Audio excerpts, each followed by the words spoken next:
face up there. Never changes his expression. There's the maxillary sinuses again. Come on, what's wrong with this thing? Move. There's the frontal sinuses, y'all, ethmoid sinuses, and sphenoid, in case you missed it the first time. Okay, a little more difficult view.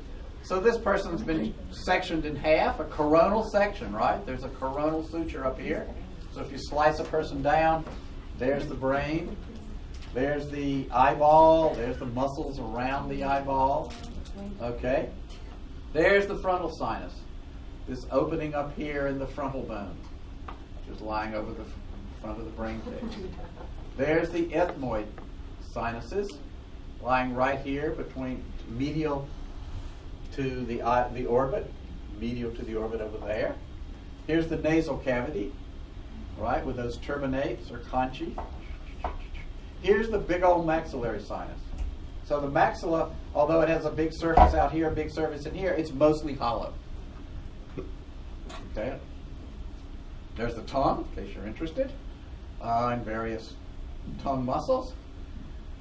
And what you don't see in this split is the sphenoid sinus, because it's going to be back here behind the ethmoid. It's going to be in the back. Here's an X-ray. This is very easy. I mean, I'm sure you all, I don't know, you haven't may have had your class yet, but probably have an intuitive feel of how X-rays work, right? So an X-ray sends X-rays, which can penetrate most substances, and then they shoot onto a plate in the back. And if the rays go through, the more X-rays that hit the plate in the back, the darker the surface is. So if you just have an X-ray shooting at a plate, you end up with something black. It looks just like that. Or it looks like a blackboard, or it looks solid black. So structures that let the rays to go through are shown up as black in the back. Structures that stop X-rays don't let the rays go through to the plate, so they end up showing up as white on the plate because no rays have what used to be silver chloride. Now it's all electronic. So sinuses, being filled with air, tend to look darker than the surrounding bone. And needless to say, teeth, which have all this enamel on them, stop X-rays dead, so you end up with a white thing. No X-rays get through there, it leaves a white place on the. Probably more than you need to know. But, so here's this sort of white grayish area up in the frontal bone. Those are frontal sinuses. Here's some sort of airy space on the medial side of the orbit. Those are ethmoid air cells. Here's this big black area in the cheek, which just shows you those are maxillary sinuses, that the maxilla is, like I say, mostly air. And then here's just looking down the throat with the mouth open, so there's a lot of air letting X-rays go through there. Here is a different section, right? So here is a horizontal section right about the middle of the nose. So right about here, obviously they've sectioned the eyeball. So here's the nasal septum. Okay. Here's the ethmoid air sinuses between the nasal septum over here and the medial orbit wall over here. And behind the ethmoid is your sphenoid sinus, which you can see is actually divided into a right and left part.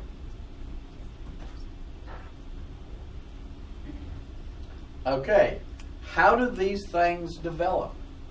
You are not born. When you are born and have a little bitty head about this big, you tend to not have sinuses. The bones tend to be more solid.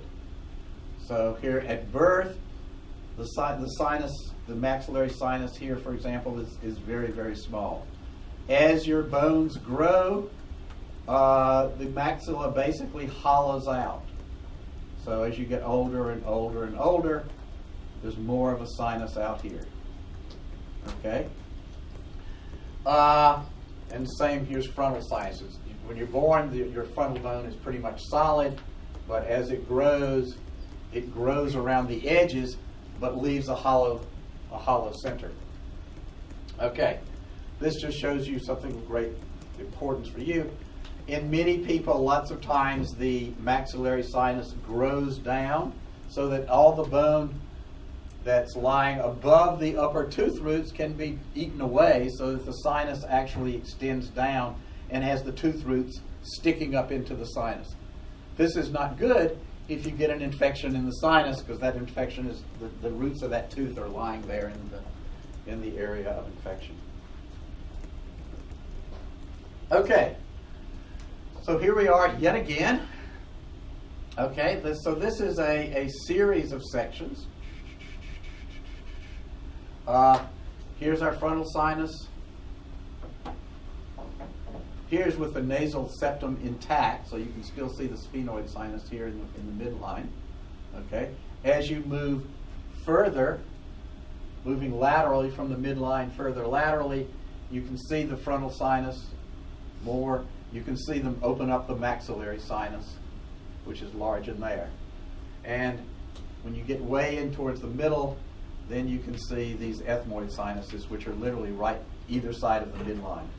The maxillary sinuses are out here. The ethmoid sinuses are just on the medial, between the two orbits, and then the frontal sinus is visible there. And there's your sphenoid in the back, which is a midline. Ethmoid and frontal sinuses are essentially almost midline structures. Okay, so the lateral wall of the nasal cavity, we're going to talk about where these things drain into. For the zillionth time, here's the superior nasal concha, the middle nasal concha, and the inferior nasal concha. So these are these scroll-like things that are covered by epithelium so that they warm the air that comes in and they can sort of trap little molecules and stuff. There are spaces between each of these. Okay, so the nasal cavity is not a smooth area with just a top and a bottom, but on the side wall, when you've got these conchae there, there's spaces between them. So the area below the inferior nasal concha is referred to as the inferior meatus. Okay, so it's the inferior canal or inferior space. The area below the middle concha is the middle meatus. The area below the superior concha up here is called the superior meatus. And then way behind the superior concha, up here, up against the front of the sphenoid, is something called the sphenoethmoid recess. So it's just an opening back there. And you can see that, this one's a little small, this one's a little bit bigger, and these two are fairly large. And we will we'll learn a little bit now, and then later we'll reinforce the fact that different things drain into different areas of this. So this has been exposed. You will do this dissection yourself later. Here they've cut into the ethmoid, and you see this sort of a bulge of the ethmoid here, known as the ethmoid bulla. Just beneath that ethmoid bulla is an opening, and that's the opening, we call the hiatus simulinaris, that's the opening into the maxillary sinus. The maxillary sinus drain, things going into the maxillary sinus go through there, things coming out of the maxillary sinus come out of there.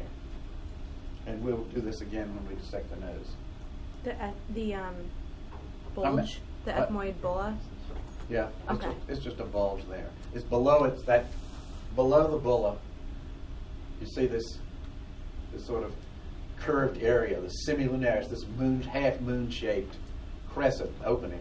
That's the opening into the maxillary sinus. Okay, all right. The frontal sinus is an opening up here in the middle of this frontal bone, and it slides down the lateral wall here and opens in this area up here called the infundibulum, which is in front of that ethmoid bulla. So drainage from the frontal sinus goes down and pops out right there. Drainage from the maxillary sinus is going to pop out right there. We'll probably have a slide that shows that. Ta-da! So the opening of the maxillary sinus is there, opening of the frontal sinus is there. As I said, the opening of the sphenoid sinus is right up at the front of it, and it opens into this area behind the superior concha, which is known as the sphenoethmoid recess. So that's where things coming in or going in, either leaving or entering the sphenoid sinus, come through this upper back end of the nasal cavity known as the sphenoethmoid recess. And the ethmoid air sinuses, part of them come in, again, right in this area here near this ethmoid bulla. Right, so the frontal sinuses comes into the infundibulum up there. Maxillary sinus opening is down here. The ethmoid air cells open in many different places. So the anterior ones pop out here, just in front of the bulla. The middle ethmoid air cells open into a hole right in the middle of the bulla, or just above it. And the posterior ethmoid air cells come back up into here, into the superior meatus, or even further back up into the sphenoethoid recess. So all these ethmoid sinuses come out. The ethmoid, as you saw from the pictures, it's like Swiss cheese. It's lots and lots of air cells. It's not a single opening. So part of it, those cells are opening up here, part of them are opening here, part of the openings up here. So these sinuses, although they're, we see them as air spaces, the fact is they're not completely closed. They open into the nasal cavity in different places. Okay, so the mucus coming out of them will end up in different parts of the nasal cavity. Okay, now, this is fun. The pterygopalatine fossa. We talked about this in several instances. So let's look at this area up here, right? This is the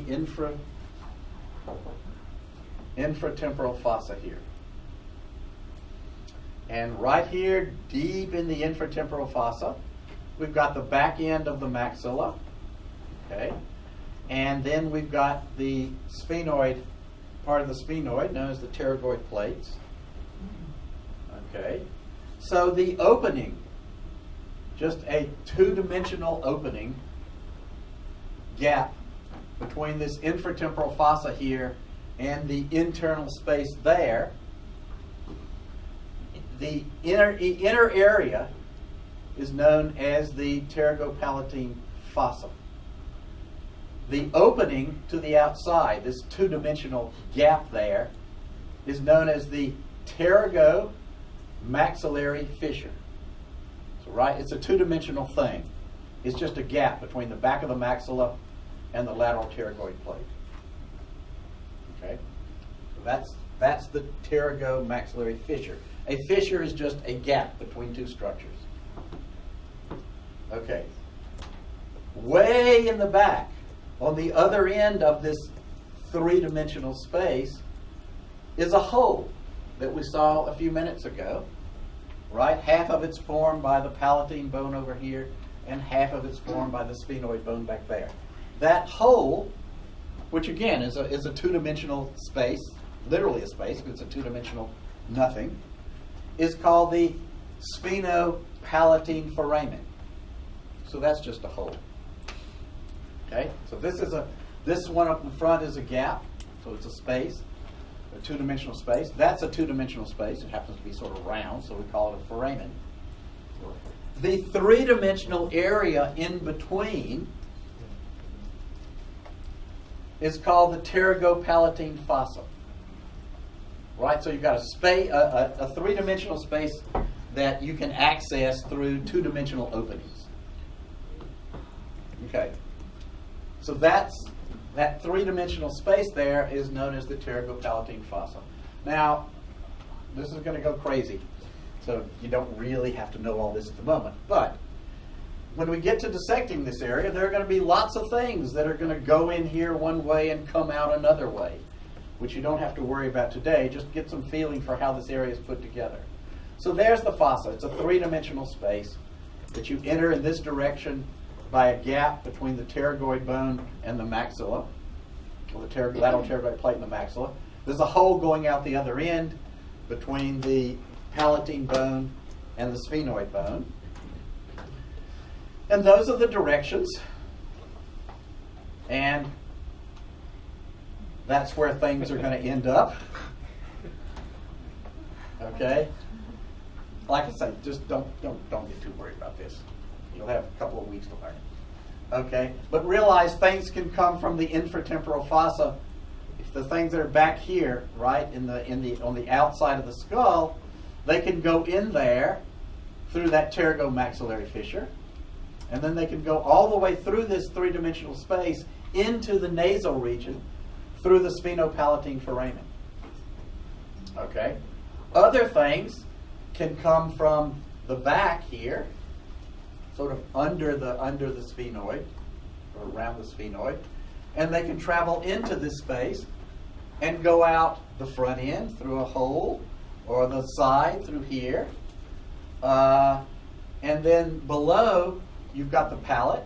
They can go through holes in, say, the palatine bone down there, or they can go up and go into the orbit.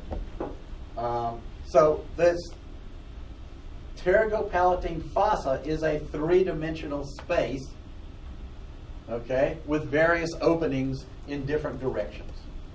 If you can get that concept down, you'll be fine when we start talking about what goes in and goes out and how it gets in and how it gets out and whatnot. Okay, let's stop there for that one. Okay, we talked about fossae. Fosses are sort of ditches, grooves. Fossils are things that people found in ditches or dug out of ditches. There are different kinds of fossa. Sometimes anatomists got confused and forgetful and gave the same name to a couple of things. And this is one. So remember, here's your central incisor, your lateral incisor, your upper canine. Between the lateral incisor and the canine, there's a little groove there known as the incisive fossa. Behind the canine, there's a bigger groove, usually, known as the canine fossa.